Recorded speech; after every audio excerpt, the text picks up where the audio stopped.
আসসালামু আলাইকুম প্রিয় দর্শক, অন্য মঞ্চের আলাপচারিতায় আপনাদের সকলকে স্বাগত জানাচ্ছি। সুপ্রিয় দর্শক শ্রোতা মন্ডলী, আপনারা এই মুহূর্তে আমাকে যে যেখান থেকে শুনছেন এবং পরবর্তী যে যেখান থেকে শুনবেন, আপনাদের সকলকে জানাই আমি আমার আন্তরিক অভিনন্দন এবং শুভেচ্ছা। এই মুহূর্তে আমি এই ভিডিও করার একটাই কারণ, সেটা হচ্ছে যে সারাদিনে যেভাবে ঢাকা শহরের অলিগলি রাস্তাঘাট খালি হয়ে গিয়েছে, এটা হচ্ছে যে প্রচন্ড জনসমর্থনের কারণে। আজকে আমি এতক্ষণ পর্যন্ত যে খবরগুলো নিয়েছি, আজকে সারাদিনও ঢাকা সিটির 98% স্কুল কলেজ মাদ্রাসা বন্ধ ছিল। এগুলো সবগুলোই ম্যাক্সিমাম অনলাইন। অবশ্য মাদ্রাসা বলা যায় না, কারণ মাদ্রাসা তো এটা ভেতরেই থাকে। বাকি স্কুল কলেজ ম্যাক্সিমাম বন্ধ ছিল, যাদেরকে আপনার সরাসরি অনলাইনে ক্লাস নিয়েছে এবং আগামীকাল নাকি পুরোপুরি বন্ধ ঘোষণা করছে, যে এগুলো চলবে না। এগুলো আপনারা সবাই জানেন যে গত 2 দিন ধরে এই অবস্থা চলছে। তবে এই মুহূর্তে সারা ঢাকা শহরে বিভিন্ন জায়গায় গন্ডগোল চলছে। এইটা করতেছে হচ্ছে যে আপনার জামাত ইসলাম এবং বিএনপি নিজেরাই, এবং এনসিপির উপরে তারা আক্রমণ করতেছে। কারণ হচ্ছে দেখেন, ঢাকা বিশ্ববিদ্যালয় এরিয়াতে এই কিছুক্ষণ আগে নাকি বোমাবাজি হয়েছে। তো সে বোমাবাজি তো আওয়ামী লীগ করে, কারণ ঢাকা ইউনিভার্সিটি তো জামাতের দখলে। তাহলে এটা কে করেছে ভাই? এটা তো জামাত ইসলাম করেছে।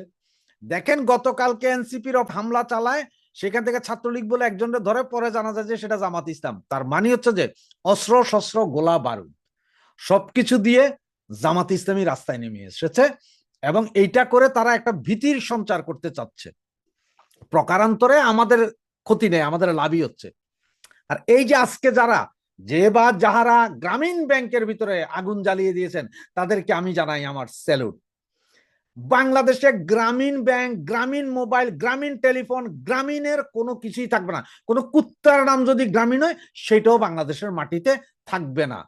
নো গ্রামীণ, নো গ্রামীণ মানে গ্রামীণ।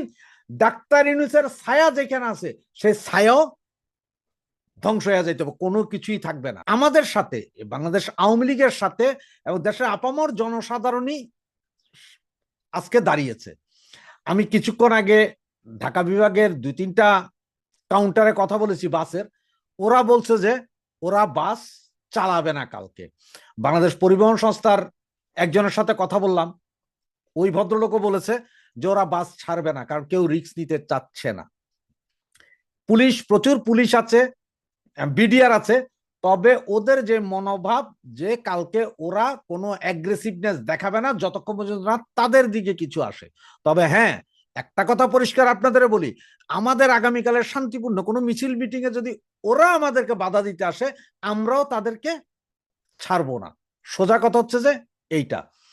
আর আমার ভাই বোন, আপনারা যে যেখানেই আছেন ঢাকা সিটির, সকলে আজকের রাতটুকু একটু সাবধানে থাকেন। কারণ সব জায়গায় পুলিশ এখন রেড দিচ্ছে, হোটেলে, বাড়িতে, অমুকে, মেসে, এগুলোতে রেড দিচ্ছে। একটু সাবধানে থাকেন। আজকে থেকে অলরেডি ঢাকা সিটি খালি। ঢাকা সিটি খালি মানে কি জানেন? ঢাকা শহরের ম্যাক্সিমাম লোক বের হয়ে চলে গেছে গ্রামে গঞ্জে। তার মানে হচ্ছে তারাও জানে যে আর কাজ হবে না। এমনও হতে পারে যে হারামজাদার হয়তো পালানোর একটা ধান্দা, সে হয়তো একটা ইমোশনাল ড্রামা করতে পারে। 15 জন 20 জন যদি বুক ফুলে দাঁড়াইয়া যায় না, এইসব সন্ত্রাসী যারা, ওই যে জামাত আর বিএনপি, একটাও সামনে আসবে না। আর এনসিপি ওগুলো তো নাই। তারপরে 2-1টা কুকুর বিড়াল যদি সামনে পড়া যায়, সেগুলারে কি করতে হবে আপনারা জানেন। ওই যে কেলানি আছে না, কেলানি, একটু কেলানি দিয়া ওগুলাকে পুলিশের হাতে দেওয়া দেয়, কেলানি দিয়া সোজা চান্দে পাঠাই দিবেন। যেটারে ধরবেন কেলানি, এরপরে চান্দে। ওকে। ভারতের সাথে সুসম্পর্ক না হলে বাংলাদেশ অস্তিত্বের সংকটে পড়বে। এই কথাটি বলার পর আমার অনেক দর্শক আমার সাথে যোগাযোগ করেছেন, অনেক দর্শক এপ্রিসিয়েট করেছেন, আবার কেউ কেউ ভারতের দালাল বলে গালিও দিয়েছেন। না ভাই, আমি ভারত, পাকিস্তান বা আমেরিকার দালাল না, আমি বাংলাদেশের দালাল। এই দেশ, এই মাটি, এই মানুষ, এই সমাজ, এই রাষ্ট্র, এইটার উন্নতি আমার একমাত্র চাওয়া। কারণ এটা আমার পূর্বপুরুষের দেশ। আমার পিতা মাতা এই মাটিতেই শুয়ে আছে। আমার আত্মীয় স্বজন, বন্ধু বান্ধব, তাদের প্রায় সবাই বাংলাদেশে বসবাস করে। আমিও বড় হয়েছি বাংলাদেশে, পড়াশোনা করেছি বাংলাদেশে। জীবনের নানান বাঁকে বিদেশে বসবাস করি, সেটা আলাদা কথা। কিন্তু বাংলাদেশকে এখনো আমরা ধারণ করি। তো যেই কারণে আমি বলেছিলাম ভারতের কথা, কালকে তো একটা বিষয় আমি আলোচনা করেছি, কিন্তু দ্বিতীয় বিষয়টি হচ্ছে বাংলাদেশে যে ভারত বিদ্বেষ, এই ভারত বিদ্বেষের মূল শিকড়টা কোথায়? মূল শিকড়টা এক কথায় বলা কঠিন, কিন্তু এটাকে অ্যানালাইসিস করা যায় নানান আঙ্গিকে। যেমন দেখেন, বাংলাদেশে একটা শ্রেণীর মানুষ আছে যারা ভারত বিদ্বেষটাকে তাদের ধর্মীয় দায়িত্ব মনে করে, অথবা তাদের রাজনৈতিক দায়িত্ব মনে করে, অথবা তাদের নৈতিক দায়িত্ব মনে করে। 1971 সালে পাকিস্তানি সেনাবাহিনী যখন ঘরে ঘরে ঢুকে বাংলার নারীদেরকে ধর্ষণ করছে, বাংলার শিশুদেরকে হত্যা করছে, বাংলার দামাল ছেলেদেরকে গুলি করে মারছে, তখনও কিন্তু এই জমিনের জন্ম নেওয়া এক শ্রেণীর সন্তান, এক শ্রেণীর মানুষ, রাজাকার, আলবদর, আল শাম, শান্তি কমিটি, মুজাহিদ বাহিনী, এই রকম তৈরি করে তারা মুক্তিযোদ্ধাদের হত্যা করেছে। বাংলাদেশের মানুষকে যারা হত্যা করছে তাদের ফেরালাল বাহিনী হিসেবে তাদেরকে সহযোগিতা করেছে। এটা আমাদের মুক্তিযুদ্ধের দলিলে আছে। মুক্তিযোদ্ধা কাকে বলে সেই সংজ্ঞাতেও আছে। তাহলে চিন্তা করে দেখেন, যে 30% মানুষ 1970-এর নির্বাচনে আওয়ামী লীগের বিরুদ্ধে ভোট দিয়েছে, পাকিস্তানের পক্ষে ভোট দিয়েছে, দিনে দিনে তাদের সংখ্যা আরো বেড়েছে। কেন বেড়েছে? বাংলাদেশ একটি পশ্চাৎপদ গরিব দেশ ছিল। এই দেশে নানা অর্থনৈতিক, সামাজিক, রাজনৈতিক এবং আমাদের বিচার ব্যবস্থা, শাসন ব্যবস্থা, আইন ব্যবস্থার মধ্যে অনেক গলদ আছে। তৃতীয় বিশ্বের দেশগুলোতে এটা স্বাভাবিক, এটা থাকেই। এটা যেতে যেতে আমরা যেখানে গিয়েছি, এর এই লম্বা পথ পাড়ি দিতে দিতে নানান ধরনের পলিটিক্যাল ডাইমেনশন এসেছে। এখানে এসে ভারত বিরোধী তো একটা রাজনৈতিক হাতিয়ার হিসেবে তৈরি হয়েছে। অথচ দেখেন, ভারত বিরোধিতার জন্য যে কথাগুলো ব্যবহার করা হয় তার একটি হচ্ছে যে ভারত থেকে আমরা প্রতি বছর 10 বিলিয়ন আমদানি করি, আর ভারত মাত্র 1 বিলিয়নেরও কম আমাদের কাছ থেকে আমদানি করে। অর্থাৎ আমরা রপ্তানি করি 1 বিলিয়নেরও কম আর আমদানি করি 10 বিলিয়ন। এখন প্রশ্নটা হচ্ছে, ভারতের সাথে আমরা যে এই 10 বিলিয়ন আমদানি করি, এটা কি আমরা ভারতকে দয়া করি, নাকি ভারতকে ভালোবেসে বলে করি, নাকি ভারতকে কোনো বিশেষ সুবিধা দেওয়ার জন্য করি, নাকি আমাদের নিজেদের পিঠ বাঁচানোর জন্য, অর্থনীতি বাঁচানোর জন্য, জীবন বাঁচানোর জন্য ভারতের কাছ থেকে কিনে আনি? এখন আপনারা একটা জিনিস খেয়াল করে দেখেন, বাংলাদেশের যে গার্মেন্টস ম্যানুফ্যাকচারিং যে ফিল্ড, যে ইন্ডাস্ট্রিটা রয়েছে, এই ইন্ডাস্ট্রি আমাদের প্রতি বছর $70 বিলিয়ন আমরা এক্সপোর্ট করি Europe, America, Africa, Latin America, Australia, New Zealand, Canada. খেয়াল করে দেখেন, আমাদের যে উৎপাদিত পোশাক পৃথিবীর বিভিন্ন দেশে যাচ্ছে, তার বিনিময়ে 70 বিলিয়ন আমরা ফরেন কারেন্সি ইনকাম করি। আমাদের ফরেন কারেন্সি ইনকামের আরেকটি পথ হচ্ছে জনশক্তি রপ্তানি। বিশেষ করে মধ্যপ্রাচ্য, ইউরোপ, আমেরিকার বিভিন্ন দেশে আমাদের যে শ্রমিকরা, আমাদের যে ভাইয়েরা কাজ করে, তাদের পাঠানো টাকা আর গার্মেন্টস ম্যানুফ্যাকচারিং বিক্রি করে, এক্সপোর্ট করে 70 বিলিয়ন। এটাই হচ্ছে বাংলাদেশের ফরেন কারেন্সির একমাত্র রিজার্ভ। কারণ বাংলাদেশ আবহমান কাল থেকে একটি কৃষি প্রধান দেশ। এই দেশটার কৃষির ভিত্তি হচ্ছে পানি, নদী, আমাদের খাল। আর এই নদীর পানি আসে ভারত থেকে। আমাদের 54টি বড় নদী, পদ্মা, মেঘনা, যমুনার মতো এইরকম 54টি নদী। এই 54টি নদীর জন্মই কিন্তু ভারতে। অর্থাৎ উজানের দেশ ভারত, বাটের দেশ আমরা। ভারতের ইচ্ছা এবং অনিচ্ছার উপরে আমাদের পানি পাওয়া এবং না পাওয়া অনেকটা নির্ভর করে।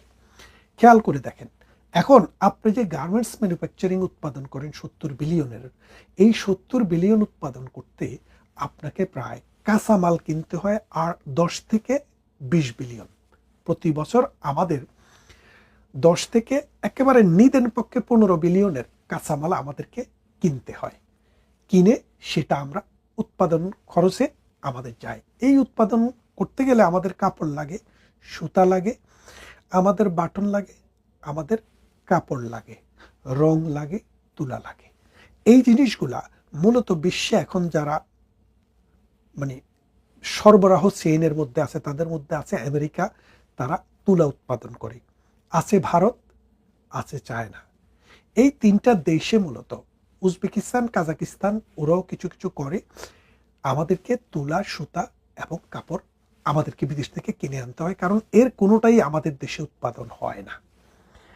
এখন ধরেন আমেরিকার থেকে আপনি আনবেন, আমেরিকাতে 100 টাকা পরিমাণের যদি তুলা আপনি আমেরিকাতে কিনেন, আমেরিকা থেকে বাংলাদেশে শিপমেন্ট হয়ে আসতে আসতে 3 মাস সময় লাগবে, এবং 30% আমাদের ট্রান্সপোর্টেশন কস্ট হবে। তার মানে 100 টাকার তুলা কিনলে বাংলাদেশে এসে সেটা 130 টাকা হবে। আর যদি আপনি চায়না থেকে কিনেন, সেই চায়নার প্রোডাকশন, চায়নায় তুলা কিনতে আপনার 80 টাকা খরচ যাবে, আর 20 টাকা ট্রান্সপোর্টেশন কস্ট যাবে। তাহলে খেয়াল করে দেখেন, 100 টাকা আর 30 টাকা 130, আর চায়না থেকে আনলে 80 প্লাস 20 100, তার মানে 30 টাকা আপনার সাশ্রয়। এবং আমেরিকাতে আসতে লাগে 3 মাস, চায়না থেকে আসতে লাগে 15 দিন। তারপরে আসেন ভারত, ভারত থেকেও আপনি প্রায় চায়নার দামে কিনতে পারবেন 80 টাকায়, আর আপনার প্রোডাকশন, আপনার ট্রান্সপোর্টেশন কস্ট হলো প্রতিটাতে 5 টাকা। কেন? কারণ আপনি এই বেনাপোল বন্দর দিয়ে ট্রাকটা পাস করে দিবেন, 1 দিনের ভেতরে 2 দিনের ভেতরে প্রোডাকশনটা আপনার ঘরে। তাহলে দেখেন, আপনি 85 টাকা আপনি পড়বে ভারত থেকে আনতে, আর 100 টাকা পড়বে আপনার চায়না থেকে আনতে। আমেরিকা থেকে আনতে হলে আপনার 130 টাকা পড়বে। তাহলে আমেরিকার প্রোডাকশন 130 আর 85, 15 আর 30 45 টাকা প্রতি ইউনিটে আমেরিকার থেকে আনলে বেশি পড়ে। তাহলে এখন আপনি যে, আর চায়না থেকে আনলে 85 আর 115 টাকা বেশি পড়ে, প্রতি 15%। এখন বিলিয়নে কত টাকা আসে সেটা আপনি একটু ক্যালকুলেটর দিয়ে হিসাব করে দেখেন। তাহলে দেখেন, আপনি যে চায়নার থেকে না এনে, আমেরিকার থেকে না এনে ভারত থেকে আপনি এই কাঁচামালগুলো আনছেন, আপনার লক্ষ লক্ষ শ্রমিকের কাজের জোগাড় হচ্ছে, এটা বিক্রি করে বিদেশ থেকে আপনার ফরেন কারেন্সি আসছে, সেই ব্যবসাটাকে, সেই কর্মসংস্থানটাকে বাঁচিয়ে রাখার কাঁচামালটা আপনি ভারত থেকে পৃথিবীর অন্য যেই কোনো দেশের চাইতে 15% কম দামে কিনছেন। এখন খেয়াল করে দেখেন, আপনি কি ভারতকে দয়া মায়া দেখাচ্ছেন, নাকি আপনার ফিড বাঁচানোর জন্য, আপনার ব্যবসা বাঁচানোর জন্য এবং আন্তর্জাতিক মার্কেটে কম টাকায় প্রোডাক্টটা বিক্রি করার জন্য আপনি ভারতের মুখোমুখি হচ্ছেন? এখন আপনি ভারত থেকে আনার দরকার নেই, আপনি আমেরিকা থেকে আনেন। আমেরিকা যেহেতু আপনাদের কারো কারো বাবা, তারা আমেরিকার থেকে আনেন, এনে 30% বেশি দামে উৎপাদন কস্ট আরও অ্যাড করে আপনি আমেরিকাতে বিক্রি করেন, ইউরোপে বিক্রি করেন, দাম বাড়াই দেন 30%, দেখবেন আপনার এই প্রোডাক্ট কেনার মতো মার্কেটে কোনো ক্রেতাই নেই। সুতরাং বুঝতে পারছেন তো যে প্রথম পয়েন্টটা, যেই সব মৌলবাদী গোষ্ঠী, যেই সব ধর্মান্ধ গোষ্ঠী, সাম্প্রদায়িক গোষ্ঠী, এন্টি ভারত গোষ্ঠী, পাকিস্তান প্রেমী গোষ্ঠী এই ভারতকে এই জন্য দোষারোপ করেন যে তারা 10 বিলিয়ন আমাদের কাছে বিক্রি করে কিন্তু আমাদের থেকে সেই পরিমাণ কিনে না, মূল কারণটা হচ্ছে ভারতকে পেপার দিচ্ছেন না, বরং আপনি বাঁচার জন্যই ভারতের মুখাপেক্ষী হচ্ছেন। 2, আমরা প্রতি বছর বিদেশে যে রপ্তানি করি, আমাদের যে পাটজাত পণ্য, গার্মেন্টস প্রোডাক্ট বা কৃষি পণ্য বা মৎস্য প্রোডাক্ট, মানে ইউরোপ আমেরিকা সহ মিডল ইস্টে আমাদের অনেক ছেলেপেলেরা কাজ করে, আমরা বিদেশে আছি, কিন্তু আমাদের খাবারের অভ্যাস এখনো বাংলাদেশি অভ্যাস, যার কারণে বাংলাদেশের মাছ, বাংলাদেশের চাল, বাংলাদেশের আম, পটল, কলা, সব কিছুই আমরা বাংলাদেশ থেকে অনেক কিছু আসে, এগুলার যে ট্রান্সশিপমেন্ট, এটা যে মানে বাংলাদেশ থেকে এই দেশে আসা, অনেক সময় দেখা যায় বাংলাদেশে মাত্র 2টা আমাদের এই বিমানবন্দর, মূলত এই 2টা বিমানবন্দর দিয়ে কাভার হয় না। অনেক সময় ভারত থেকে আমরা প্রথমে ভারতে পাঠিয়ে দিই, ওখান থেকে বিমানে করে ইউরোপে আসে। অনেক সময় দেখা যায় বাংলাদেশের বন্দর একটি বড় বন্দর, এখান দিয়ে কাজ হচ্ছে কম, ঠিক ভারতে গিয়ে হলদিয়া পোর্ট দিয়ে আমরা বিদেশে রপ্তানি করি। প্রতি বছর আমরা 5 বিলিয়ন মানে এক্সপোর্ট করি ভারতকে ব্যবহার করে। খেয়াল করে দেখেন, 5 বিলিয়ন। এই ভারত না থাকার কারণে এই 5 বিলিয়ন কিন্তু আমাদের এখন বিলম্বিত হচ্ছে, এটা নিচে নেমে এসছে। আরেকটি জিনিস খেয়াল করে দেখেন, ভারত যেসব জিনিস বিক্রি করে মানে কাঁচামালের বাইরে, সেটা হচ্ছে চাল, ডাল, আলু, লবণ, পটল, চিনি, পেঁয়াজ, রসুন, আদা এবং ডাল, মসুর, কলাই, এইরকম ডাল। এখন এই প্রোডাক্টগুলা আমরা ভারত ছাড়া পৃথিবীর আর কোথা থেকে কিনতে পারি? মূলত ভারত ছাড়া দুই একটি রাষ্ট্রবাদে এইসব প্রোডাক্ট আসলে খুব একটা নেই। ভারত যেহেতু সুজলা সুফলা বিশাল অঞ্চল, এখানে উৎপাদন হয় এবং এরা এটা বিক্রি করার সামর্থ্য রাখে এবং আমাদের এটা প্রয়োজন। আপনি যদি 1 কেজি পেঁয়াজ টার্কির থেকে নিয়ে আসেন, মূলত পেঁয়াজ তো টার্কিতে বা আফ্রিকার থেকে যদি আপনি আনতে চান বা ইন্দোনেশিয়া থেকে আনতে চান, তাহলে আপনার যে পরিমাণ এই ক্যারিং কস্ট পড়ে সেটা ভারতে কিনা দামের চাইতেও বেশি। আমেরিকার থেকে যদি আপনি আলু কিনে আনেন, সেই আলুটা বা কাঁচামরিচ পেঁয়াজ কোনো কিছু কিনে আনেন, সেটা বাংলাদেশে আসতে আসতে যে পরিমাণ ট্রান্সপোর্টেশন 17,000 কিলোমিটার সমুদ্র পথে আসতে আসতে যেই খরচটা পড়ে, ভারত থেকে মূল জিনিসটা কিনতে অত টাকা লাগে না। তাহলে আপনি খেয়াল করে দেখেন, এই যে আমরা ভারত থেকে কিনছি, এটা দয়া দেখানোর জন্য নয়, বাঁচার জন্য। তারপরে আসেন, ভারত আমাদের জিনিস কিনতো, আমাদের কি আছে বলেন তো? আমরা বিক্রি করতে পারি কাঁচামাল। কি কাঁচামাল বিক্রি করতে পারি? কিচ্ছু নেই আমাদের। আমরা আমাদের বিক্রি করার জন্য হাত পা আছে, এই হাত পা ছাড়া আমাদের কাছে আর কিছু নেই। আর বিক্রি করি গার্মেন্টস, আর বিক্রি করি মানুষকে বিদেশে পাঠাই। বিক্রি না মানে আমরা মানুষকে শ্রমের জন্য পাঠাই।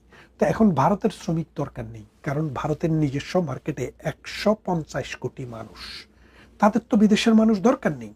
তারা যে পরিমাণ শস্য উৎপাদন করে তাদের নিজেদের প্রয়োজন মিটিয়ে পৃথিবীর বিভিন্ন দেশে তারা রপ্তানি করতে পারে, তাহলে তারা সেটাও কিনবে না। তাহলে আপনার কি আছে আপনার কিনবে বলেন? আপনার এমন কোনো প্রোডাক্ট নাই যেটা আপনি ভারতকে অফার করতে পারেন যে তোমার নাই, আমার থেকে কিনো।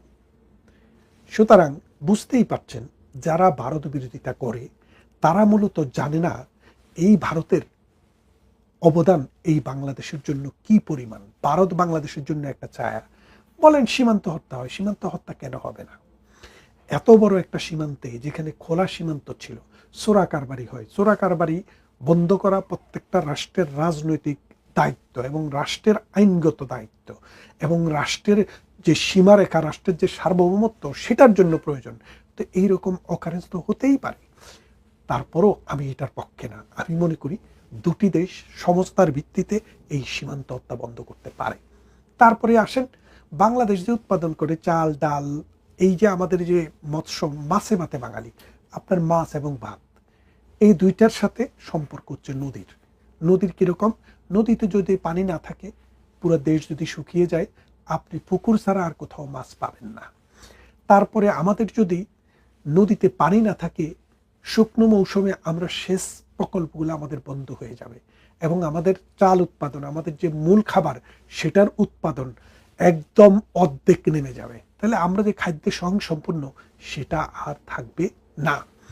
এখন খেয়াল করে দেখেন যে আপনার এই নদীমাতৃক দেশের এই নদীর পানি ব্যবহার করে আপনার খাদ্য উৎপাদন বৃদ্ধি হয় এবং আপনার মৎস্য উৎপাদন বৃদ্ধি হয়। মৎস্য আমরা আহরণ করি।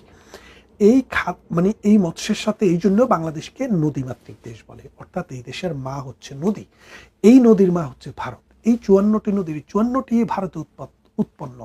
এই 54টি নদী ভারত থেকে বাংলাদেশে এসছে। এখন বাংলাদেশকে যদি এই নদীর পানিগুলো যদি বিভিন্নভাবে বিভিন্ন পথে প্রবাহিত করে, কারণ আপনারা জানেন যে আধুনিক বিজ্ঞানের প্রযুক্তির ফলে এখন এইসব পানি কিন্তু প্রবাহিত করা সহজ, এক। দ্বিতীয়ত, পানির যে বহুমাত্রিক ব্যবহার, সেটাও কিন্তু তারা এখন জানে। আর তৃতীয়ত, বাংলাদেশের যে মানে পানি আসবে, তাদের এই পানিটা দেওয়ার ক্ষেত্রে, পানিটার যে ব্যবস্থাপনার ক্ষেত্রে তাদের তো আপারেন্ট রয়েছে, কারণ তাদের তো এখন অর্থনৈতিক স্বাচ্ছন্দ্য আগের থেকে ভালো। তাই এই ভারতের দিকে আপনি যদি একটু খেয়াল করে দেখেন, আমরা প্রত্যেকটা ট্রানজেকশন ভারতের সাথে করি আমাদের সুবিধা অনুসারে, ভারতের সুবিধা অনুসারে নয়। ভারত থেকে আমদানি করি, এটা আমাদের প্রয়োজনে। ভারতে রপ্তানি করতে পারি না, কারণ রপ্তানি করার মতো কোনো পণ্য আমাদের নেই। ভারত পৃথিবীর বিভিন্ন দেশ থেকে যেসব প্রোডাক্ট কিনে, সেই রকম কি প্রোডাক্ট আপনার আছে যেটা আপনি ভারতে রপ্তানি করতে পারেন? নেই। সুতরাং একটি কথা এখানে মনে রাখবেন, বাংলাদেশ নিজের প্রয়োজনেই ভারতের সাথে সুসম্পর্ক এবং একটা বন্ধুত্বপূর্ণ সম্পর্ক রাখা প্রয়োজন, ভারতের প্রয়োজনে নয়। কারণ ভারত বিশাল রাষ্ট্র, সারা পৃথিবী ভারতকে এখন তোয়াজ করে। 150 কোটি মানুষের বাজার, বিজ্ঞানে, শিক্ষায়, প্রযুক্তিতে, সব কিছুতে তারা উন্নতি হচ্ছে। গুগলের, ফেসবুকের, নানান বড় বড় কোম্পানির সিইও এখন ভারত থেকে নিচ্ছে, কারণ তারা দক্ষ জনশক্তি উৎপাদনে সক্ষম হয়েছে, কিন্তু আমরা সেটা পারিনি।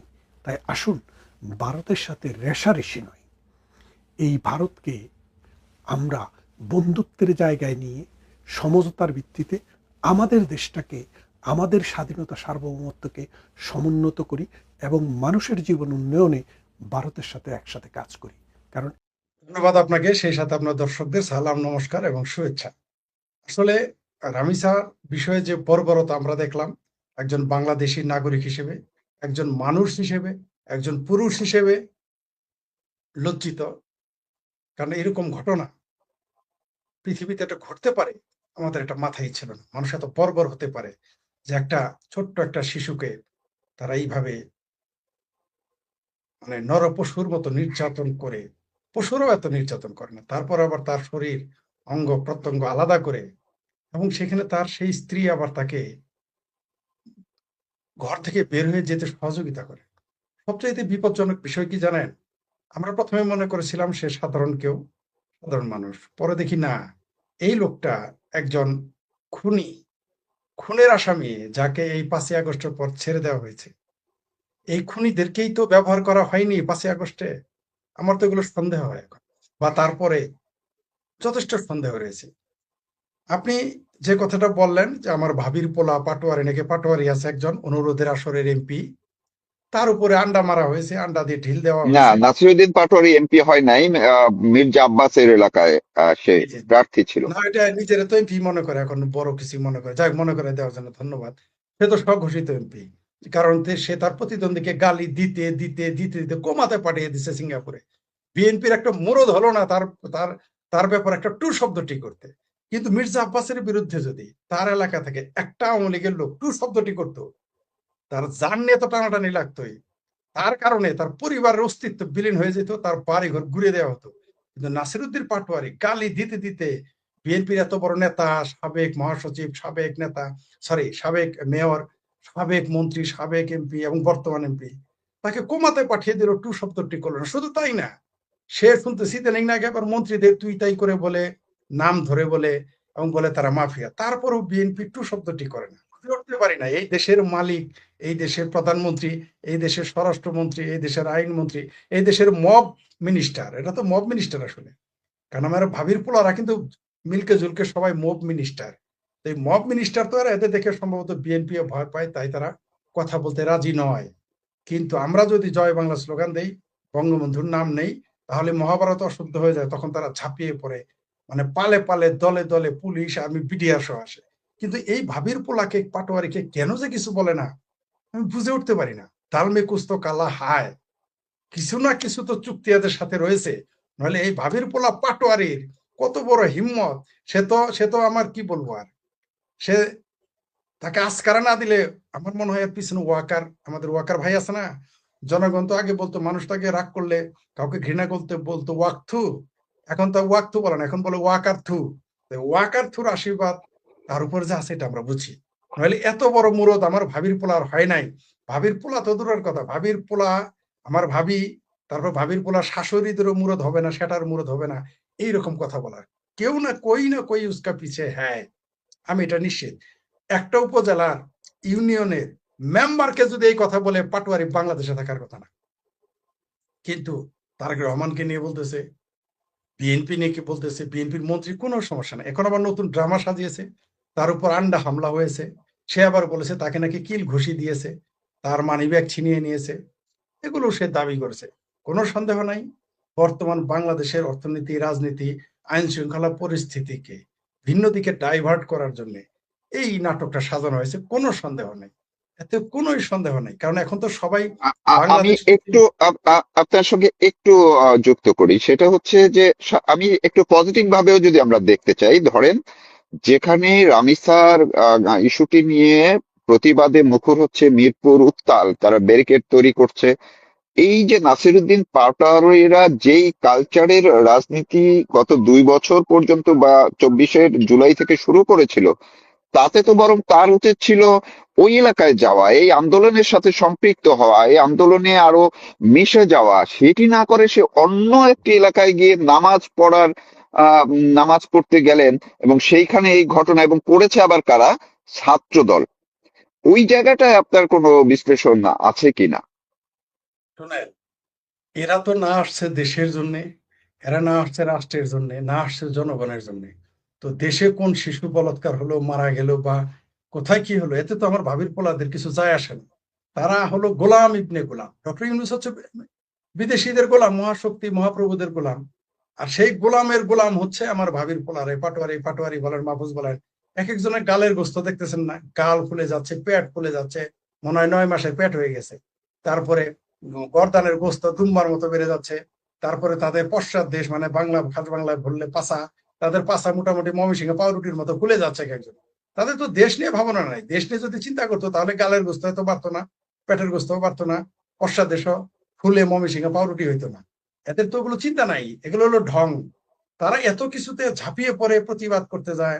তাদের তো চিন্তা হইলো এখন এই মুহূর্তে তাদের সেই জুলাই সন্ত্রাসের সনদ কি হইলো না হইলো, ফনদ না কি যেন, এগুলো তাদের কাজ। দেখেন না, আরেক ভাবির পোলা চিৎকার করতেছে যে জুলাইয়ের কি 72 সংবিধান তারা ছুঁড়ে ফেলে দেবেই। ওদের, আমার ভাবির পোলারা সংবিধান ছুঁড়ে ফেলে দেবে, আর আমরা বসে বসে ভাবির পোলাদের মানে হাদির চেহারা, ভাবির পোলাদের শাশুড়ির হাদির চেহারা দেখ। আমার ভাবির পোলারা এটা মনে করছে যে আমরা মারা গেছি এখন। আমার ভাবির পোলারা যে দেশটাকে কি মনে করেছে, বাংলাদেশটাকে এখন গনিমতের মাল বানিয়ে ফেলেছে। বাংলাদেশের সংবিধান, বাংলাদেশের সংসদ, বাংলাদেশ, সবকিছু এখন তারা গনিমতের মাল বানিয়ে ফেলেছে আমার ভাবির পোলারা। ওই যে ওয়াকারের কাঁধে চড়ে, তারপরে বিদেশি রাষ্ট্রদূতদের কোলে উঠে মনে করতেছে মুই কি হনুরে। কিন্তু এই দিন, যেই দিন থাকবে না, আমাদের ভাবির পোলারা, আমাদের ভাবির পোলার শাশুড়ি এবং আমার ভাবিরা কিন্তু বুঝতে পারতেছে না। এক ভাবি অবশ্য বুঝে গেছে, ওই যে আমাদের কাউসার ভাইয়ের বউ, কি যেন নাম তার ভুলে গেছি, আহ তিনি বুঝে গেছেন, তিনি কিন্তু বলে ফেলেছেন আমাদের পরিবারের কেউ জুলাই যোদ্ধা না। এখনই বুঝতে পেরেছে যে ভবিষ্যৎ পরিণতি কি হবে। কিন্তু আমার ভাবির পোলার এখন বুঝে সারতে পারে নাই, কারণ আমার ভাবির পোলা তো সাবালিকা, আমার ভাবির পোলারা তো সাবালক হয় নাই। তো এরা শুক্র শুক্র 8 দিন এরা রাজনীতিতে আসছে, এদের রাজনীতি মুসলমানই হয় নাই, তাই তারা তারা তারা ধরাকে সরাগন করতেছে। নাসিরের এই ডার্বি পাটোয়ারি নাকি পাটোয়ারি, এই আন্ডা আন্ডা পাটোয়ারি, ডিম পাটোয়ারি এখন থাকার কথা ছিল যে জায়গায় ভিকটিম এর বাড়ি, সেইখানে যাওয়ার কথা। তা না করে সে আশেপাশে ঘুরতেছে। তার মানে কি, অনেক এটা বজ্জাতি। তাদের এটা আপনি যেটা পজিটিভ ধরতেছেন, তা তো সবার আগে যাওয়ার কথা ছিল তার। এই পাটোয়ারি যেভাবে চিংড়ি মাছের মতো আর আষাঢ় মাসের ব্যাঙের ছায়ের মতো ফালাফালি করে, তাতে তো সবার আগে ওইখানে যাওয়ার কথা। আমরা অশ্রু সংবরণ করতে পারতেছি না। আমার পরিবারের এমন কোন সদস্য নাই কান্না করেনি। না, এবং এই দিনটায় বেছে বেছে সে এমন একটি জায়গায় গেল, সেটা হচ্ছে আবার আইনমন্ত্রীর এলাকা। চুয়াডাঙ্গাতে সে গেছে আইনমন্ত্রীর এলাকায়। তো এইটা সে কেন, মানে কোন ইয়েতে সে ওইখানে গেল? এইটা আবার যারা বিএনপির যে ছাত্র দলের নেতারা কিন্তু তার সঙ্গেই ছিলেন, তার সঙ্গে দেখা করতে আসছিলেন। জি এর জি মধ্যে জি, ঘটনাটা। পুরোটাই ড্রামা। এগুলো ড্রামা, আমরা এগুলো বুঝি তো। এগুলো আপনিও বুঝতে পারছেন, আপনি হয়তো একজন উম, বরেণ্য ব্যক্তি এবং উপস্থাপক, অনেক কিছু আপনি চাইলে বলতে পারবেন না, স্বাভাবিক, কারণ আপনি আলোচক হিসেবে আসলে এগুলো বলতে পারতেন। এটা তো সত্য, এটা তো দিনের আলোর মতো স্পষ্ট। মানে এরা হলো মিলকে জুলকে, এরা তো সংসদে যে আছে, পুরো সংসদটাই তো মিলিজুলি সরকার। সারা পৃথিবীতে একটা সরকার থাকে আর একটা বিরোধী দল থাকে, অথবা সাথে স্বতন্ত্র থাকে, 3টা পার্ট হয়, সরকারি দল, বিরোধী দল, স্বতন্ত্র। এই পৃথিবীতে একমাত্র সংসদ এই মুসলেকার সংসদ বাংলাদেশে, যেখানে সংসদেও তারা, পুরোটাই তারা, তারা সরকারেও তারা, বিরোধী দলেও তারা, স্বতন্ত্র পদেও তারা, সব মিলকে জুলকে মিলিজুলি। আপনি দেখেন না, আমাদের মেথর হাফিজ ও তুক্কু, মেথর হাফিজ না, মেজর হাফিজ না, কি যেন নাম স্পিকার সাহেবের আমাদের এখন, মেজর মেজর হাফিজ, মেজর হাফিজউদ্দিন হাফিজ, আহমেদ। বীর বিক্রমাবাদ, যাই হোক, ভুলে মেথর শব্দ চলে আসছিল। কারণ যারা মুক্তিযুদ্ধ, যারা যেভাবে যেভাবে তারা এই স্বাধীনতা বিরোধীর উস্কানি দেয়, ভুলে এরকম শব্দ চলে আসছে আর কি। যাই হোক, তো মেথর হাফিজ হোক আর মেজর হাফিজ, তিনি কি বলেছিলেন যে সবাইকে ঐক্যবদ্ধ থাকতে হবে, নইলে কিন্তু দাতা বাবুরা আসবে। মানেটা কি, একজন স্পিকার কি এই কথা বলতে পারে? স্পিকার কি কোনো দলের স্পিকার? তো সব পুরো সংসদের সেই এটা বলতে পারে সে? এটা তাহলে সে আবার সে আসলে যে যার যোগ্য না তাকে সেইখানে দিয়েছে। সে হইলেও আপনার মানে যে ঘোড়ার গাড়ি চালাবে তাকে তো যদি পাইলট বানান, সে কি করবে? সে ওই যে এরকম কি চাবুকটা এরকম ঘুরাই দিয়ে থাকবে, সে তার সহ পাল্টাবে না। তো উনি তো ওই সংসদেই থাকবেন, ওনাকে স্পিকার বানানো তো বলে হয়েছে, তাই বলেছে তার পদকে সে ভুলে গেছে, তার পদের কি মর্যাদা। তিনি বলে ফেলেন দাদা বাবুরা চলে আসবে। তার মানে কি, তারা সবাই এক। মুসলেকা প্রধানমন্ত্রী তারাই, মুসলেকা বিরোধী দল তারাই, মুসলেকা অনুরোধের আসরের এমপি আমার ভাবির বলা 6টা তারাই, এবং বাইরে বিরোধী দল তারাই। সুতরাং এটা তো মিল্কি জুলকে এরা করতেছে, এটা তো বোঝাই যাইতেছে পুরো দৃষ্টি আরো নাটক করবে, আরো নাটক করবে। আপনি দেখেন না, অলরেডি একটা শ্রেণী বলে ফেলেছে এগুলোর জন্য আওয়ামী লীগ দায়ী, বাংলাদেশের সন্ত্রাস, ধর্ষণ, মারামারি কাটার জন্য আওয়ামী লীগ দায়ী। সবচেয়ে মজার বিষয়, ওই একটা আছে পাহাড়ি নাকি কি যেন চাকমা, নাম ভুলে গেছে, এক বদমাইশ, মানে নামে চাকমাকে যোগ দিছে শিবিরে। সে কি বলেছে, এই বাংলাদেশের ধর্ষণ, এই রামিসা হত্যাকাণ্ডে নাকি বাংলাদেশে নাকি বলৎকার, মাদ্রাসায় বলৎকার ধর্ষণ হচ্ছে, এর জন্য নাকি ভারত দায়ী, ভারতের র এটা করে। আমি আপনাদেরকে আওয়ামী লীগ ক্ষমতায় থাকতে বলেছিলাম এবং লিখেছিলাম যে বাংলাদেশে, দুঃখিত আমি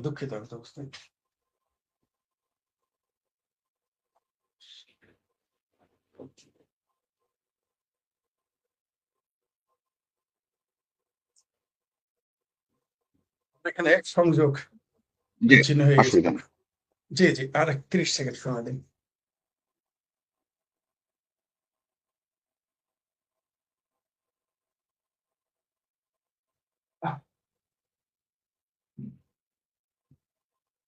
সেই তখনই বলেছিলাম যে এই বাংলাদেশে যাই ঘটুক, যাই ঘটুক, সে সরকারে যেই থাকুক, বিএনপি থাকুক, আওয়ামী লীগ থাকুক, জাতীয় পার্টি থাকুক, বা আপনি থাকেন বা আমি থাকি, আমি বলেছিলাম যেই ক্ষমতায় থাকেন বাংলাদেশে যখন কোনো সমস্যার সমাধান করতে পারবেন না, শুধু বলে দিবেন এর জন্য ভারত নেই।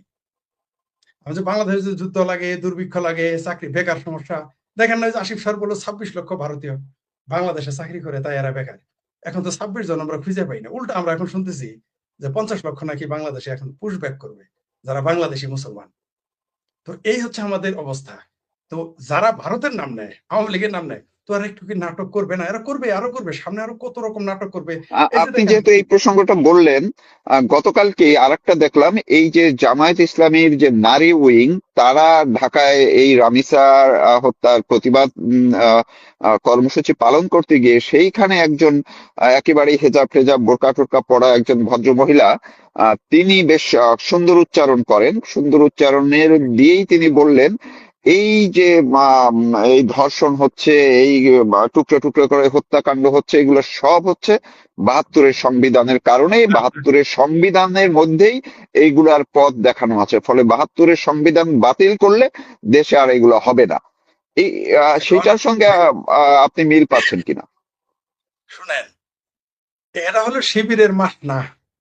ওই যে যারা ওই ইরানে যেমন মুতা বিবাহ হয়, শিবিরদের একটা আছে যারা যৌন দাসী হিসেবে বলে না, যৌন দাসী, তো শিবিরের কিছু যৌন দাসী আছে, তাদের এগুলো ন্যারেটিভ, এগুলো আমরা বুঝি কত বড়। এরা না একেবারে বিশ্ববিদ্যালয়ের ছাত্রী। আচ্ছা, বাংলাদেশের মাদ্রাসায় বলাৎকার হয়, এর জন্য কি 72 সংবিধান দায়ী? মসজিদের জুতা চুরি এর জন্য 72 সংবিধান দায়ী? আমার ওই ভাবির মেয়ে যে পয়দা হয়েছে এর জন্য কি 72 সংবিধান দায়ী? অবশ্যই দায়ী। কারণ আমার ভাবির যদি বাংলাদেশ না হইতো, আমার মনে হয় ভাবির পোলা, আমার ভাবির মেয়ে যে জন্ম নিছে এর জন্য তাই 72 সংবিধান। কারণ এটা সত্য, কারণ হইলো বাংলাদেশ না হলে সে তো পাকিস্তানি থাকতো। এই জন্য 72 সংবিধান সে দায়ী করতেই পারে। কিন্তু আমাদের দুর্ভাগ্য, এরা বিশ্ববিদ্যালয়ের ছাত্রছাত্রী। মানে এই জাতি কোন দিকে চলে গেছে যে একটা ধর্ষণ হচ্ছে, একটা নির্মম হত্যাকাণ্ড, শুধু ধর্ষণ নয়, সেই সাথে নির্মম হত্যাকাণ্ড, পাশবিক হত্যাকাণ্ড। সেই এখন ওই যে আমাদের গ্রামে একটা কথা আছে, কয় চল ওই মারুফ মন্ডলের বাড়ি, কি তৌফিক মারুফ মন্ডলের বাড়িতে আগুন লাগছে, চল আমরা একটা আলু পুরা খাই আসি। মানে আপনার হয়েছে বাড়ি পুরা, আমি পানি ঢালতেছি, আর আপনার যে প্রতিদ্বন্দ্বী তারা হচ্ছে আলু পুরা দিয়ে খাবে, তারা হচ্ছে আলু পুরা খাওয়ার লোক। মানে তাদের তো এই সমস্যা না, বাড়ি পুড়ছে এটাও সমস্যা না। তো এই এই নারী শিশুটা ধর্ষণ হয়েছে, এটা তাদের সমস্যা না। তাদের সমস্যা তো অন্য জায়গায়, তাদের বেতন 71, তারা ঘুরে ফিরে ওই গরুর রচনার মধ্যে আসবে সবকিছু। আমি বলেছি তো, বরং সৌভাগ্য যারা নরেন্দ্র মোদীর নামটা নেয় নাই। আর কিছুদিন পরে ঘটলে কি বলবে, অলরেডি বলে ফেলেছে। ওই যে চাকমা একটা আছে না, শিবিরের শিবিরের শাখা দেখেছেন তো, নাস্তিক, নারী শাখা, হিন্দু শাখা, পাহাড়ি শাখা, সব শাখাতে এরা আছে, সব জায়গাতে। এদের প্রস্টিটিউশন শাখাও আছে, ওগুলো পরে জানবেন, ওগুলো এখন স্বীকার করবেন না। না, একদিন সেটা তো শুনবেন যে ধরাও খাইছে, কালকেই তো ধরা খাইলো কোথায় এরকম একজন জামাতের নেতা। জি, সেটাও জি, এরা আছে। এদের সব শাখায় আছে। তো এই মাসনার শাখার এরা, যে এদের বলা আছে তোমরা যে কোনো মূল্যে আওয়ামী লীগের শব্দ উচ্চারণ করবা, যে কোনো মূল্যে শেখ হাসিনা আনবা, যে কোনো মিলে ছাত্রলীগ বলো, যে কোনো মিলে 72 সংবিধান, বঙ্গবন্ধু ভারত বলবা, নরেন্দ্র মোদী বলবা, এটা তাদের বলে দেন, তাদের অ্যাসাইনমেন্ট। এছাড়া তো তাদের মুখে কিছু নাই। মানে কত বড় নির্বোধ, বেহায়া, বেজন্মা, বেকুব, মূর্খ হইলে কেবল এটা বলতে পারে যে একটা দেশের ধর্ষণের জন্য 72 সংবিধান দেয়। আসলে এই দেশের মৌলবাদী শক্তিকে, এই জন্য মাঝে মাঝে আওয়ামী লীগের উপর আমার গুসা হয়। এই সমস্ত মৌলবাদী শক্তিদের আস্কারা দেওয়ার কারণে বিএনপি তো দিবেই, পরে গালি দিবেন কেন? বিএনপি তো জি মৌলবাদী শক্তি কাজ করা দিবে, জামাত তো মৌলবাদী শক্তি। আওয়ামী লীগ এদের কঠোর হস্তে দমন করতে পারেনি, এটা হলো আওয়ামী লীগের উপর আমার রাগ। এদেরকে যদি কঠোর হস্তে 15 বছর সময় পেয়েছিল, বাংলাদেশের মৌলবাদী শক্তিকে, মৌলবাদী শক্তির শিকড় উপড়ে ফেলে দিতে পারত। এটা আওয়ামী লীগ ভুল করেছিল।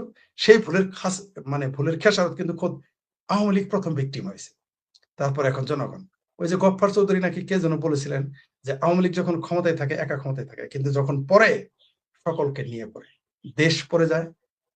মানে আমাদের ওই, মানে আওয়ামী লীগের গালি দিলেও আর কিছু বলতে পারি না বেশি কিছু, কারণ আমাদের শেষ ভরসা হয় আওয়ামী লীগই। কারণ এই দেশটাকে জি রক্ষা করতে, সার্বভৌমত্ব রক্ষা করতে, আইন শৃঙ্খলা, এখন জনগণ বুঝে গেছে। এখন জনগণও বুঝে গেছে যে বাংলাদেশকে টিকিয়ে রাখতে, বাংলাদেশের গণতন্ত্র, রাজনীতি, অর্থনীতি, সার্বভৌমত্ব, যে কোনো কিছু টিকিয়ে রাখতে আওয়ামী লীগকে লাগবে, শেখ হাসিনাকে লাগবে। তো এই যে যারা এগুলো বলতেছে 72 সংবিধান এদের বুকে ব্যথা হয়, কারণ হচ্ছে এদের বাপদাদারা পেয়ার পাকিস্তান ভেঙে গেছে, সেই বেদনা তাদের বাপদাদারা, চাচারা, মামারা, খালুরা বলতে পারে নাই। তো তাদেরই দাসী, যৌন দাসী, ভাগ্নি, নাতি, পুতি, তারা ভুলবে কেমনে? তারা তো এমনি স্লোগান দেয় নাই, তুমি কে আমি কে, রাজাকার রাজাকার, এমনি তো দেয় নাই। আমার ভাবির মেয়েরা তো এমনি রাতের 2টার সময় বেরোয় স্লোগান দেয় নাই, তুমি কে আমি কে, রাজাকার রাজাকার। আপনি পারবেন নিজেকে স্লোগান দিতে? আমি পারবো? যারা প্রকৃত পক্ষে রাজাকার নয় তাদের পক্ষে কি স্লোগান দেওয়া সম্ভব? আপনার উপরে, শেখ হাসিনার উপরে তাদের 1000 বার গোসা থাকতে পারে, বঙ্গবন্ধুর উপরে 1,00,000 বার গোসা থাকতে পারে, কেউ কি স্লোগান দিতে পারে তুমি কে আমি কে, রাজাকার রাজাকার? তারা তো আসলেই রাজাকার ছিল। সেই জন্য তো এই রাজাকারের ওয়ারিশ তারা, তো তাদের কাছে 72 সংবিধান তো খারাপ লাগবেই। কিন্তু এই বাংলাদেশ থেকে আরেক ভাবির বলা বলছে না সংবিধান ছুঁড়ে ফেলে দিবে। শোনো ভাবির বলা, তোমার জনগণ, তুমি যদি এই স্বপ্ন দেখো যে তুমি 72 সংবিধান ছিঁড়ে ফেলবা, বাংলাদেশের জনগণ তোমার শাশুড়ির আদিবাদী ছিঁড়ে ফেলবে, তোমার তো খুঁজে পাওয়া যাবে না। দুঃখিত এই শব্দটা উচ্চারণ করার জন্য। শেখ হাসিনার স্বদেশ প্রত্যাবর্তনের ঘোষণাকে ঘিরে শুরু হয়েছে নতুন দৌড়ঝাঁপ। বাংলাদেশের রাজনীতির 2টি ধারা, একটি আওয়ামী লীগ আর একটা এন্ট্রি আওয়ামী লীগ, অর্থাৎ আওয়ামী বিরোধী যারা। এই আওয়ামী বিরোধীরা ভীত সন্ত্রস্ত হয়ে নতুন করে তাদের ভিতরে কঠিন, ইস্পাত কঠিন ঐক্য করার জন্য তাদের কিছু জ্ঞানপাপী বুদ্ধিজীবীরা যোগাযোগ শুরু করেছেন। নিজেদের ভিতরে নানা কারণে মনোমালিন্য, দূরত্ব রয়েছে এমন আওয়ামী বিরোধী শিবিরের সবাইকে একত্রিত করার চেষ্টা হচ্ছে। একটা জুজুর ভয় দেখানো হচ্ছে যে শেখ হাসিনা নির্বিঘ্নে দেশে ফিরে আসার পরে যারা জুলাই আন্দোলন করেছে বা আওয়ামী লীগকে নিষিদ্ধ করেছে বা আওয়ামী লীগের নিষিদ্ধকে যারা বৈধতা দিয়েছে, আওয়ামী লীগের নেতাকর্মীদের মারধর করেছে, হত্যা করেছে, গ্রেপ্তার করেছে, মিথ্যা মামলায় জেল হাজতে রেখেছে, কারুই আর কোনো রক্ষা হবে না। কারণ ইতোমধ্যে শেখ হাসিনা একাধিকবার বলেছেন, যারা আমার কর্মীর গায়ে হাত দিয়েছে, যারা আমাদের বাড়িঘর পুড়িয়েছে, তাদের কাউকেই পরিত্রাণ দেওয়া হবে না। এই ঘটনায় তাদের মধ্যে একটি আতঙ্কের সৃষ্টি হয়েছে। এই আতঙ্কে ঘিরে শেখ হাসিনাকে প্রতিহত করার জন্য, প্রতিরোধ করার জন্য আওয়ামী শিবিরের পরিপন্থী যারা, তাদের ভিতরে নতুন করে ঐক্য সৃষ্টির একটি ষড়যন্ত্র শুরু হয়েছে। এই ষড়যন্ত্রে ইতিমধ্যে তীব্র আওয়ামী বিরোধী একটি পত্রিকার সম্পাদক এবং বেশ কয়েকজন জ্ঞানপাপী বুদ্ধিজীবী যারা সারা জীবন আওয়ামী লীগের বিরোধিতা করেছেন, তারাই এই প্রক্রিয়ায় মুখ্য ভূমিকা পালন করছেন। কিন্তু তারা হয়তো জানেন না শেখ হাসিনা যেটা বলেন সেটা তিনি করে ছাড়েন। 1981 সালেও তার দেশে ফেরার পথে মসৃণ অবস্থা ছিল না, তিনি চ্যালেঞ্জ গ্রহণ করে দেশে ফিরেছিলেন। এমনকি তার পৈতৃক বাড়িতে পর্যন্ত তাকে নির্বিঘ্নে যেতে দেওয়া হয়নি। 2007 সালের 7 মে সমস্ত ফ্লাইট কোম্পানিকে বলা হয়েছিল যে কোনো ক্যারিয়ার যেন শেখ হাসিনাকে বহন না করে। তা সত্ত্বেও কিন্তু শেখ হাসিনা দেশে ফিরে এসেছিলেন এবং মুক্তিযুদ্ধের চেতনাকে প্রতিষ্ঠিত করেছিলেন। শেখ হাসিনার ধমনীতে এমনই রক্ত প্রবাহিত যে এই সকল ষড়যন্ত্র করে কোনো লাভ হবে না। যেদিন শেখ হাসিনা যাবেন সেদিন মানুষের যে গণজোয়ার এবং উচ্ছ্বাস হবে, যে ঢেউ উঠবে, সেই ঢেউয়ের সামনে কোনো প্রশাসন টিকবে না, কোনো মাস্তানি টিকবে না, কোনো ষড়যন্ত্র টিকবে না। শেখ হাসিনা দেশে ফিরবেন। শেখ হাসিনার দেশে ফেরার এখন নিশ্চিত সময় সাপেক্ষ মাত্র। ইনশাআল্লাহ তিনি ঋতগৌরব পুনরুদ্ধার করতে দেশে পৌঁছাবেন। সে সময় খুব কাছাকাছি। ষড়যন্ত্র করে তাকে পরাহত করা যাবে না। ভারতের ককরোচ জনতা পার্টি বা সিজেপি নামটা শুনেই হয়তো আপনার মনে হতে পারে এটি কোনো পেস্ট কন্ট্রোল কোম্পানির বিজ্ঞাপন, কিন্তু না, এটি ভারতের বর্তমান রাজনৈতিক প্রেক্ষাপটে এখন সব থেকে বড় মাথা ব্যথার কারণ হয়ে দাঁড়াচ্ছে কিনা সে প্রশ্ন বড় বড় করে আলোচনা হচ্ছে। গত 15 মে ভারতের সুপ্রিম কোর্টে যখন গুরুত্বপূর্ণ মামলা শুনানি চলছিল, তখন কে জানতো যে একটি মাত্র শব্দ দেশের রাজনীতিতে ভূমিকম্প এনে ফেলবে। প্রধান বিচারপতি সূর্যকান্ত এক শুনানির সময় বেকার যুবকদের আরশোলা বা ককরোচ এবং সমাজের পরজীবী বা প্যারাসাইট বলে মন্তব্য করেছিলেন। আর সেই মন্তব্য বারুদের স্তূপে আগুনের ফুলকি হয়ে পড়ল। জন্ম হলো ভারতের সবচেয়ে আজব অথচ শক্তিশালী রাজনৈতিক আন্দোলন ককরোচ জনতা পার্টি। আসলে এমন একটি জীব যা চরম বৈরী পরিবেশেও টিকে থাকতে পারে, তেমনি ভারতীয় এই ডিজিটাল দুনিয়ার আন্দোলনকেও দমাতে গিয়েও দমানো যাচ্ছে না। এই আরশোলা পার্টিকে ঘিরে এখন দেখা দিচ্ছে বিতর্ক। যারা এর সমর্থক তারা বলছেন, যারা ভাবতেন ভারতের তরুণ প্রজন্ম শুধু রিলস বানানো আর ওটিটি প্ল্যাটফর্মে পড়ে থাকে, তাদের জন্য এটি একটি বড় সড়ো ডিজিটাল চপেটাঘাত।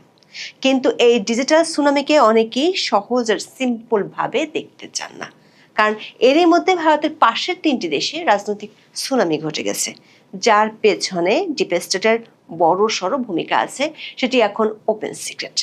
ককরোচ পার্টির যে মূল খেলোয়াড়, তিনি আম আদমি পার্টির সাথে আগেই কাজ করেছেন, পড়াশোনা করেন আমেরিকাতে। তাই দুয়ে দুয়ে 4 মিলে অনেকেই অভিযোগ করছেন জর্জ সরোসের মতো ডিপ স্টেটের লোকজন এর পেছনে অর্থ ঢালছে, ভারতের অবস্থা হয় বাংলাদেশের মতো নয়তো নেপালের মতো করার জন্য। আবার দেখা যাচ্ছে ককরোচ জনতা পার্টির ফলোয়ারদের অনেক অ্যাকাউন্টই বাংলাদেশি ও পাকিস্তানি। বিশেষ করে 2029 সালের নির্বাচনের আগে নরেন্দ্র মোদী আর অমিত শাহর অবস্থান নড়বড়ে করে দিতে চায় ডিপ স্টেট। প্রশ্ন হলো, যে ডিজিটাল সুনামিতে ফলোয়ার সংখ্যায় বিজেপি আর কংগ্রেস কুপকাত হয়ে গেল, সেটি কি সত্যি কোনো মেঘ না চাইতে বৃষ্টির মতো, নাকি এর পেছনে আছে গভীর কোনো ষড়যন্ত্র? গল্পের একটা শুরু থাকে, আর ভারতের ককরোচ জনতা পার্টি গল্পের শুরু দেশটির সর্বোচ্চ আদালত থেকে। 2026 সালের মে মাসে ভারতের প্রধান বিচারপতি সূর্যকান্ত একটি শুনানির সময় মন্তব্য করেন, দেশটির বেকার যুবকরা এখন ককরোচ বা আরশোলার মতো হয়ে গেছে, যারা কাজ না পেয়ে সোশ্যাল মিডিয়া ও আরটিআই অ্যাক্টিভিস্ট হয়ে সিস্টেমের উপর হামলা চালাচ্ছে। প্রধান বিচারপতির মন্তব্যের ঠিক পরদিনই অর্থাৎ গত 16 মে বোস্টন ইউনিভার্সিটির জনসংযোগের শিক্ষার্থী এবং রাজনৈতিক প্রচার কৌশলবিদ অভিজিৎ দীপক সামাজিক যোগাযোগ মাধ্যমে এক্সে একটি ব্যঙ্গাত্মক গুগল ফর্ম প্রকাশ করেন। তিনি ঘোষণা করেন, দেশের সমস্ত আরশোলাদের একতাবদ্ধ করার জন্য একটি নতুন রাজনৈতিক প্ল্যাটফর্মের জন্ম দেওয়া হয়েছে, যার নাম ককরোচ জনতা পার্টি। এর অফিসিয়াল স্লোগান হলো voice of the lazy and unemployed, বা অলস ও বেকারদের কণ্ঠস্বর। সিজিপিতে যোগদানের জন্য 4 দফা যোগ্যতাও ঠিক করে দেওয়া হয়।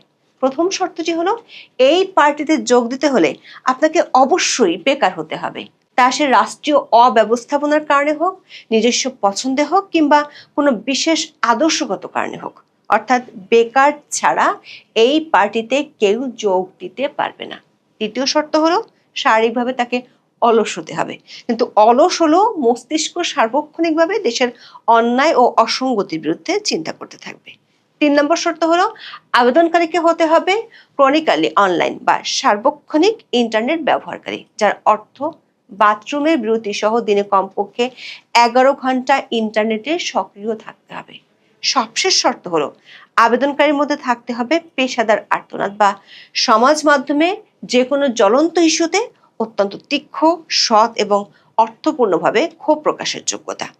উন্মাদনা এতটাই তীব্র ছিল যে মাত্র 48 ঘন্টার মধ্যে 40,000-এর বেশি তরুণ এই সদস্য পদের জন্য আবেদন করে এবং কয়েকদিনের মধ্যে এই সংখ্যা 6 লাখের মাইল ফলক ছুঁয়ে ফেলে। প্রধান বিচারপতি সূর্যকান্ত 16 মে একটি ব্যাখ্যা দিয়ে বলেন, তার মন্তব্যটি সংবাদ মাধ্যমে ভুলভাবে উদ্ধৃত করা হয়েছে এবং তিনি মূলত ভিউ বা পরিচিতি পাওয়ার উদ্দেশ্যে ভুয়া ডিগ্রি নিয়ে পেশায় প্রবেশ করার চক্রকে উদ্দেশ্য করেছিলেন, দেশের প্রতিভাবান তরুণ সমাজকে নয়। তবে ততক্ষণে মিমের চাকা ঘুরতে শুরু করেছে। ককরোচ জনতা পার্টির অবিশ্বাস্য উত্থানের নেপথ্যে যিনি রয়েছেন তিনি হলেন 30 বছর বয়সী তরুণ অভিজিৎ দীপক। তিনি মূলত মহারাষ্ট্রের ছত্রপতি সম্ভাজিনগরের একটি মধ্যবিত্ত পরিবারের সন্তান এবং বর্তমানে মার্কিন যুক্তরাষ্ট্রের বোস্টন ইউনিভার্সিটিতে জনসংযোগ ও গণমাধ্যম বিষয়ে মাস্টার্স পাশ করেছেন। তবে রাজনৈতিক রণকৌশলের ময়দানে তিনি একেবারে আনকোড়া নন। 2020 থেকে 2023 সালের মধ্যে তিনি ভারতের রাজনৈতিক দল আম আদমি পার্টির সামাজিক যোগাযোগ মাধ্যমে দলের সক্রিয় প্রচার কৌশলী হিসেবে কাজ করেছেন। অভিজিৎ দীপক দাবি করেছেন সিজেপি কোনো ঐতিহ্যগত রাজনৈতিক দল হতে চায় না, বরং এটি একটি রাজনৈতিক ব্যঙ্গ ও অসন্তোষ প্রকাশের প্ল্যাটফর্ম, যা কৃত্রিম বুদ্ধিমত্তা বা এআই প্রযুক্তির সাহায্যে মাত্র 24 ঘন্টায় দাঁড় করানো হয়েছে।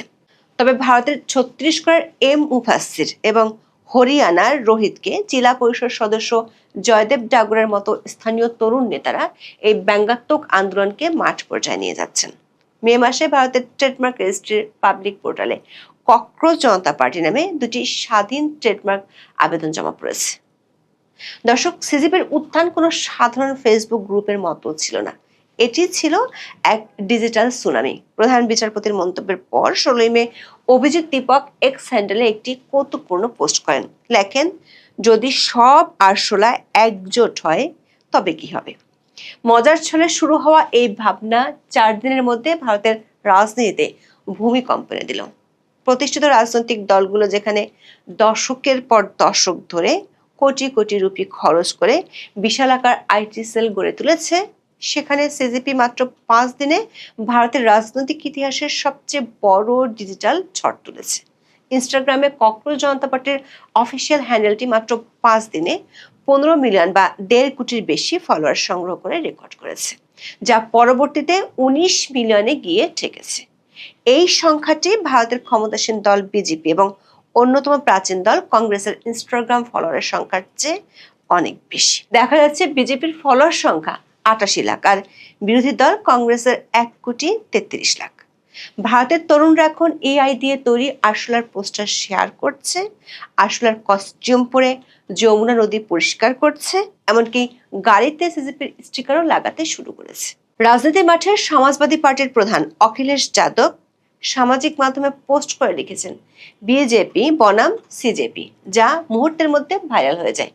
আম আদমি পার্টির নেতা মনীষ সিসোদিয়া একটি ভিডিও বার্তায় বলেন যে কুমির আর আরশোলার লড়াইয়ে তিনি গর্বের সাথে আরশোলাদের পাশে দাঁড়াতে চান। তৃণমূল কংগ্রেসের সাংসদ মহুয়া মৈত্র রসিকতা করে বলেন, তিনি অ্যান্টি ন্যাশনাল পার্টির কার্ডধারী সদস্য হওয়া সত্ত্বেও ককরোচ জনতা পার্টিতে যোগ দিতে চান।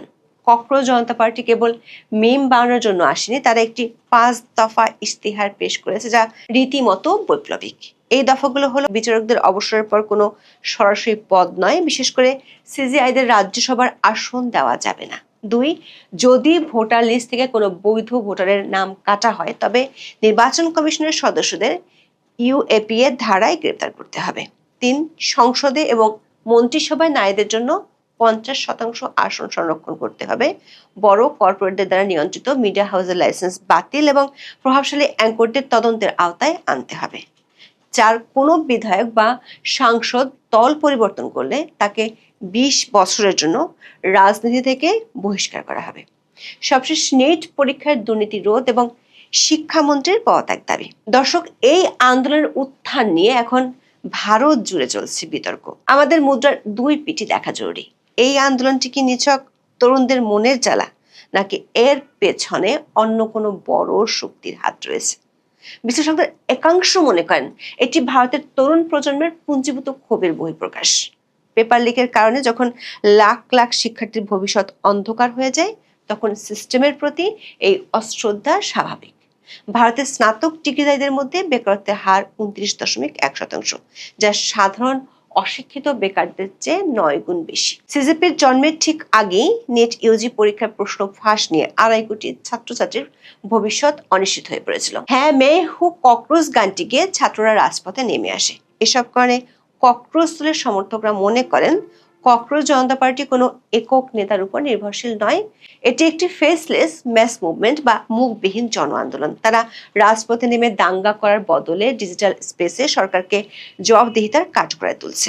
অন্যদিকে ককরোচ জনতা পার্টির বিরোধীরা এবং অনেক কনস্পিরেসি থিওরিস্ট কিছু গুরুতর প্রশ্ন তুলেছেন। তাদের দাবি এটি আসলে ভারতের স্থিতিশীলতা নষ্ট করার জন্য একটি বিদেশি ষড়যন্ত্র। তাদের যুক্তি হলো আন্দোলনের মূল কাণ্ডারি অভিজিৎ দীপক আমেরিকায় বসে আছেন এবং তিনি আগে আম আদমি পার্টির সাথে যুক্ত ছিলেন। তার মানে দলের প্রতিষ্ঠাতা আমেরিকায় বসে রিমোট কন্ট্রোলে ভারত কাঁপানোর চেষ্টা করছেন। কেন? যেমনটা বাংলাদেশের জুলাই আন্দোলনে মোহাম্মদ ইউনূস সহ বিদেশে বসে অনেকেই করেছিলেন। ভারতীয় জনতা পার্টির সাংসদ দুবে সরাসরি অভিযোগ করেছেন এই আন্দোলনের পেছনে আম আদমি পার্টি, অরবিন্দ কেজরিওয়াল এবং বিশ্বখ্যাত দনকুবের জর্জ সরোসের সরোস ফাউন্ডেশনের অর্থায়ন রয়েছে। দর্শক, সরোসের প্রতিষ্ঠান যে দক্ষিণ এশিয়ার দেশগুলো বিশেষ করে ভারত, পাকিস্তান ও বাংলাদেশে রেজিম চেঞ্জের জন্য কারি কারি টাকা ঢালে তা এখন একেবারেই ওপেন সিক্রেট। বাংলাদেশেও দেখা গেছে ইউনূস এবং তার ফাউন্ডেশনের অর্থের যোগানদাতা এই সরোস। জর্জ সরোস এবং তার ছেলের বিরুদ্ধে বড় অভিযোগ হলো তারা এই উপমহাদেশে একটি খ্রিস্টান রাষ্ট্র প্রতিষ্ঠা করতে চায়। ভারতীয় গোয়েন্দা সংস্থা আইবি এর মতে এই হ্যান্ডেলটি দেশের জাতীয় নিরাপত্তার জন্য হুমকি এবং এটি দেশের সার্বভৌমত্বের উপর আঘাত হানতে পারে। অনেকেই মনে করেন এটি নেপাল, বাংলাদেশ বা শ্রীলঙ্কার মতো ভারতের সরকারকে অস্থিতিশীল করার জন্য আমেরিকার ডিপ স্টেটের একটি চাল। আরেকটি গুরুতর প্রশ্ন উঠেছে, সেটি হলো মাত্র কয়েকদিনে এত ফলোয়ার হওয়া কি আদৌ সম্ভব? সমালোচকদের মতে সিজিপি এর ফলোয়ারদের তালিকায় পাকিস্তান ও বাংলাদেশের প্রচুর সন্দেহজনক অ্যাকাউন্ট দেখা গেছে। মানে বাংলাদেশ ও পাকিস্তান থেকে বট বাহিনী সিজিপির ফলোয়ার বাড়াচ্ছে। বিজেপির সমর্থকরা বলছেন এই আন্দোলন কেবল বিজেপিকেই টার্গেট করছে, অন্য কোনো বিরোধী দলের সমালোচনা করছে না। বিশেষ করে প্রতিষ্ঠাতা অভিজিৎ দীপক অতীতে আম আদমি পার্টির আইটি সেলে কাজ করেছেন এবং মনীষ সিসোদিয়ার ঘনিষ্ঠ ছিলেন। বিশ্লেষকদের মতে ভারতে যা ঘটেছে তা আসলে গত বছর নেপালে ঘটা জেনজি আন্দোলনের একটি উন্নত সংস্করণ। নেপালের তরুণরা টিকটক এবং ডিসকর্ড ব্যবহার করে সেখানকার সরকারকে পদত্যাগ করতে বাধ্য করেছিল। ভারতেও ডিজিটাল পলিটিক্স বা মিম পলিটিক্স এখন মেইন স্ট্রিম হয়ে উঠেছে। ন্যাশনাল প্যারাসাইটিক ফ্রন্ট বা এনপিএফ নামে একটি পাল্টা ব্যঙ্গাত্মক গোষ্ঠী তৈরি হয়েছে, যারা সিজিপির বিপরীতে দাঁড়িয়ে মিম যুদ্ধ শুরু করেছে। ভারত সরকার সিজিপির এক্স অ্যাকাউন্ট ব্লক করে দিলেও অভিজিৎ দীপক দমে যাননি। তিনি নতুন অ্যাকাউন্ট খুলে ঘোষণা করেছেন, তেলাপোকা ফিরে এসেছে, আমাদের কি এত সহজে ভাবলেন সরিয়ে দেবেন? ককরোচদের একটি বিশেষ বৈশিষ্ট্য হলো একটি মারলে 5টি বেরিয়ে আসে, আর তারা পারমাণবিক বিস্ফোরণেও টিকে থাকতে পারে। আরশোলাদের শক্তি হলো তাদের সহ্য ক্ষমতা, তাদের একটি মারলে আরো 10টি জন্ম নেয়। দর্শক, ভারতের রাজনীতিতে এখন এক অদ্ভুত সন্ধিক্ষণ, কারণ এখন লড়াই আর জনসভায় নাই, লড়াই হচ্ছে ইনস্টাগ্রাম রিলসে।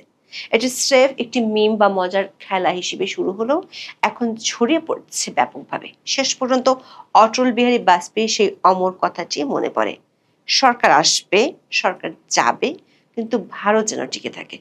এখন দেখার বিষয় ভারতের শক্তিশালী প্রশাসন এই ডিজিটাল কিট মোকাবেলা করতে গিয়ে পেস্ট কন্ট্রোল নাকি আলোচনার পথ বেছে নেয়। ভারতের এই ডিজিটাল আরশোলারা দেশটাকে গড়তে সাহায্য করে নাকি কেবল ধ্বংসের বার্তাবাহক হয়ে থাকে? এখন এ পর্যন্ত। সবাই ভালো থাকুন, সুস্থ থাকুন।